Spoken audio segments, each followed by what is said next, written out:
Welcome to Conversations with Cox and Kielseth, and to be more specific, that is filmmaker Alex Cox and myself, film curator Pablo Kielseth.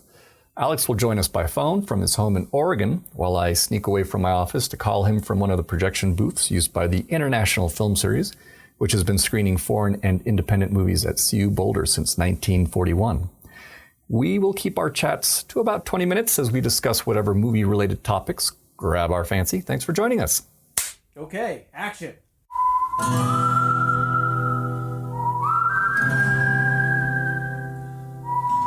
Alex, it's nice to hear from you, as usual.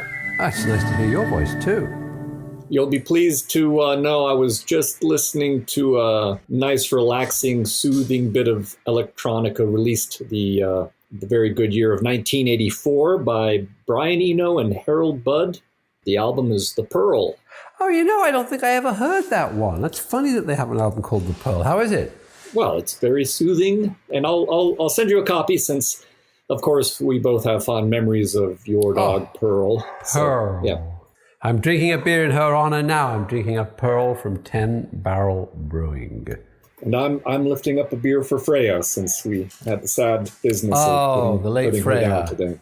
Yeah. She was a good dog, a loving dog. Yes, she was much loved by her owner, by her loving owner. And what about the beer that you're drinking? I haven't really been straying too far from the beers that are definitely reliably giving me pleasure, and so I'm with La Cumbres Malpais Stout from New Mexico. Huh? Yeah. Oh, how interesting. Yep. It's a very nice stout. I had a dream last night that I went to Hazel's, and which has a gigantic and enormous assortment and variety of beers normally, but in the dream, they didn't have any stouts anywhere. So it was a bit of a nightmare, actually. Yeah. That's like a trip to Los Angeles. Did you read the article that was in the Hollywood Reporter? I think it was today, about all the people who may have got coronavirus at Sundance. I did read that. I read it in, I think it was IndieWire. There's variations of it. And I'd seen the rumor floating around. What I will say, which I think is funny, is I've been to Sundance 27, 28 years, whatever, in a row.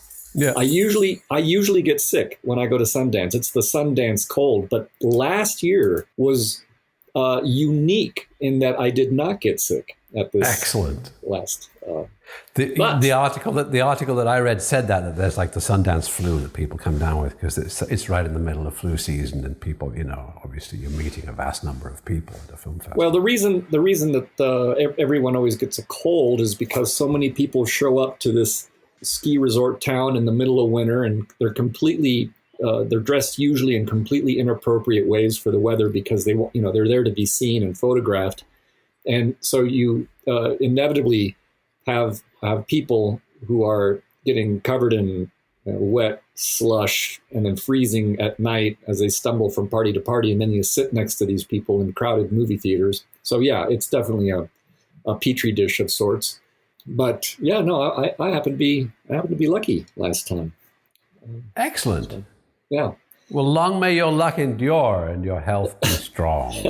And yours as well. Thank you. So today, we are, starting Friday, May 8th, people listening to this can go to internationalfilmseries.com, our website, and there they can click on Spaceship Earth. If they'd like to see a fascinating documentary, and it's directed by Matt Wolf. Now, I actually really wanted to see Matt Wolf's previous documentary from last year called Recorder, the Marion Stokes Project, but I missed that one. I was, however, fortunate enough to see Spaceship Earth, and that was at the last Sundance Film Festival. And it was definitely one of my favorite docs there. And it's about the group of people who built the Biosphere 2 back in 1991. And that's, of course, with the goal of seeing how long a small group of people could live on their own without interacting with the outside world. And if, I don't know, that probably might hit a little too close to home for some of you listening. But as you practice self-quarantining yourself, trust me, that little bit of overlapping relevance is just the tip of the iceberg. And Alex, I'm so glad you had a chance to watch Spaceship Earth as you certainly seem to have a little bit of overlap with that subject yourself. So take it away. Well, I lived in Tucson at that time, and Tucson is just down the road from Globe, where Oracle rather, where the Biosphere was located, outside of Oracle. And I had met John Allen, the originator of the project, at an event in Tucson. And he was, charismatic guy, somewhat older than me. And he said, "You got to come out and see what I'm doing out there," And so I did. I went out there, and I don't think I toured around. Maybe they'd already gone in, maybe it was all, because it must have been about 1991. So maybe it was already in operation. So we just went to the visitor center and looked at it, and I thought a bit, I thought it was a bit questionable. I didn't really believe it was airtight. It was such a big complex of buildings. I just thought there's going to be cracks in there. They're really going to be breathing the actual air, And so it was fascinating to see in the documentary that it was on the level. They really were. They were trying to have enough plant biomass in there that they could create their own oxygen. Yeah. And it didn't work. Right. And that was fascinating to see that they really had attempted that. And in the end, they brought those big containers of liquid oxygen, pumped oxygen into the basements. And I don't know why they didn't just open the door. Well, I think the idea was to have things be measurable, right? So they could measure that. That way they could measure how much oxygen they'd pumped in. That's right. That would make sense. Yeah. So it was, and I also thought it was interesting because then was the scandal. Then came the scandal about it all, and eventually it got taken away from Alan and his partners, and it was taken over by Steve Bannon and this frivolous billionaire who'd funded it all. And the documentary has these various scientists who go, "Oh, it's not a real experiment, because it's not replicable, But I wonder how a thing like that, which is so specific to its location and to the funding that Alan managed to secure of $200 million, and to the place and to the individuals that go in there, how could it ever be replicable? So maybe it wasn't an experiment. Maybe it was what you might call a proof of concept. Well, some critics have certainly taken the premise of Biosphere 2 to task, precisely because it wasn't exactly on the level when it comes to science and really being created from the scientific mold of how you would go about it. You had 8 people inside, or I think there was 8 bionauts, right, that were inside of it. And they have a charismatic, some sort of cult-like figure who's kind of running things. But there's there's certainly a lot of eccentrics running around. Yeah, and and the 8 people stayed in there for 2 years, and for a lot of the time they were producing their own oxygen and producing their own food and cohabiting with a bunch of animals. It's very interesting. Yeah, and I do feel that for those who are currently having to endure or enjoy the close company of whoever happens to be quarantined with them right now, this has some revelatory things to comment on in terms of the stresses that come with, being holed up with specific people for a long time. Yeah, no, it is. It definitely addresses that. It addresses all kinds of things. And I think really it vindicates the cult leader, which perhaps is its intention. It's a very long documentary. It's like an hour and 55 minutes, and they go all through the previous history about how they did their thing out on a commune in New Mexico, and then they built an ocean-going boat, which is amazing,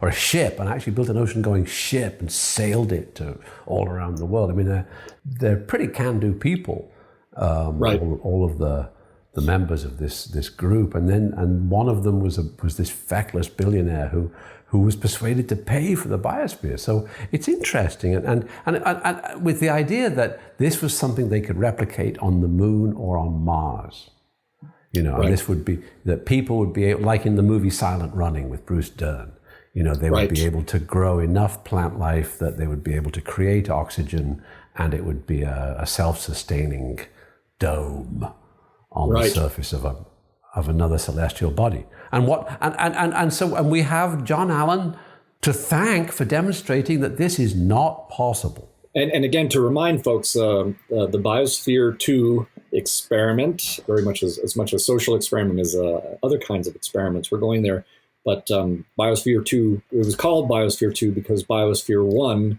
is the Earth. And so this is supposed to, replicate as best it could Earth-like growth and environments within a enclosed space. And it did not go well. It did not go And it's smoothly. funny. It's also funny because, in the end, because they end up spending so much time just trying to grow food, that everybody else's experiments go by the wayside because they have to maximize the amount of food they can grow and the amount of plants that can pump out oxygen and stuff. And it becomes like a struggle, like field work. They become field workers in the end inside this high-tech environment. It's very interesting. And the moral of the story, rather like Biosphere 2, is there is no planet B. Yep. There's only Biosphere 1.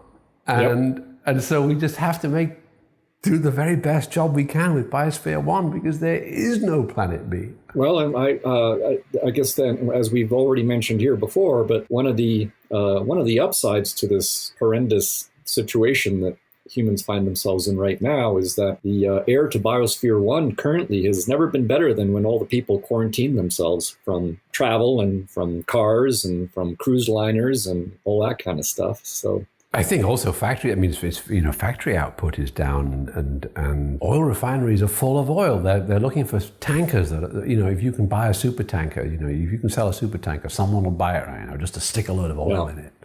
So it's very. Now I'm trying to remember. Was the Biosphere? Was that a geodesic dome? I remember what it looked like. It kind of looked like one, right? It's not. They built a geodesic dome in New Mexico, and I think at the end of the movie, I think that's where they shot the interviews with the various participants, because you see them all at the end of the movie, all sitting around having a glass of wine. And so that's right. That's right. They got them all together in that dome to shoot the interviews. And I think the Biosphere 2 is a sort of more pyramidal shaped, although there's a number of buildings involved. It's several buildings because it was meant to include, a savanna, a desert, a swamp, a rainforest, the sea, so it's it's a very interesting experiment. Or not experiment, a very interesting proof of concept. Proof of concept, yeah. Speaking of geodesic domes, just as a little tidbit local to Colorado folks, but I found out talking to a friend of mine who puts on outdoor films that he just recently put on the very first outdoor cinema event in our immediate area, sort of the Boulder, Denver area. And it was out by the Buckley Air Force, which, by the way, is already basically it's part of the Space Force, Trump's Space Force. So they're oh, wow. Yeah. And that's it's located in Aurora. And on Friday, April 24th, they actually had like some family-friendly drive-in outdoor film arrangements for the Buckley Air Force people. And he told me that if you not that anyone's flying right now, but during such times as when you were able to fly, whenever you did fly over that area, he said there'd be all these geodesic domes there, and there's all these satellite dishes underneath them. And apparently they actually control most of the, or oversee most of the satellite tracking in the U.S., at least, that I know of. But it's sort of fascinating.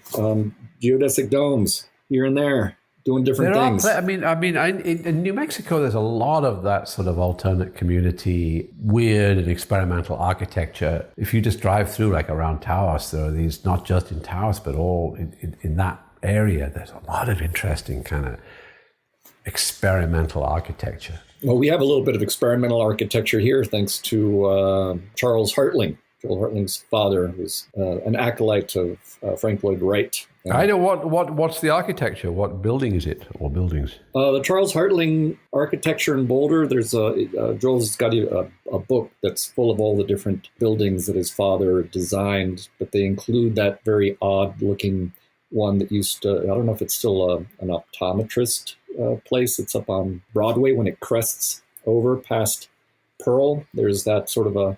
They all sort of have not all, but many of them have sort of a fungal sort of properties or shapes, sort of rounded. No, I didn't corners. know. I mean, it was funny when I lived there. I didn't know about his stuff. You should have told me. I would have gone on an architectural tour. Oh, Joel would have been happy to next time you come to Boulder, I'll tap Joel on the shoulder, and I'm sure he'd be happy to ride around, and we'll give you a tour. Let's do it.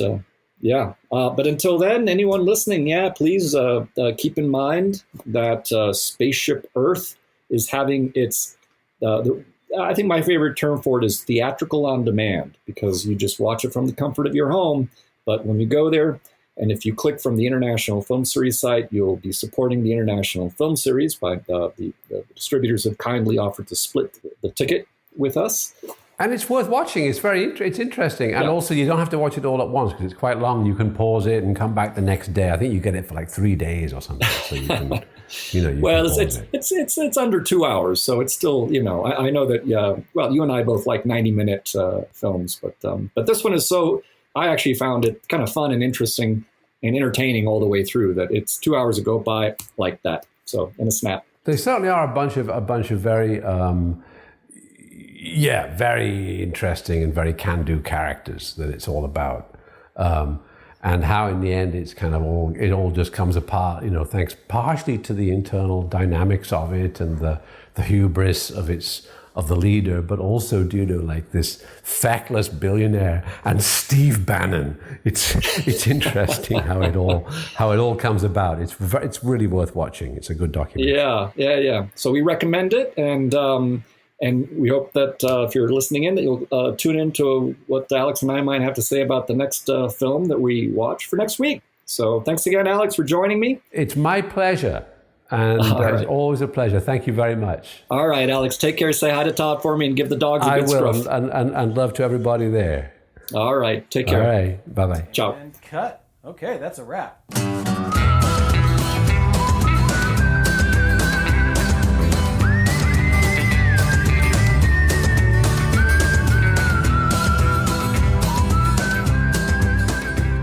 Thanks again for joining Alex Cox and myself today. I'd like to thank Jason Phelps for handling the audio and Ted Thacker for letting us use the intro to his song, The Ballad of Slim Cessna, for the musical cues that bookend these conversations.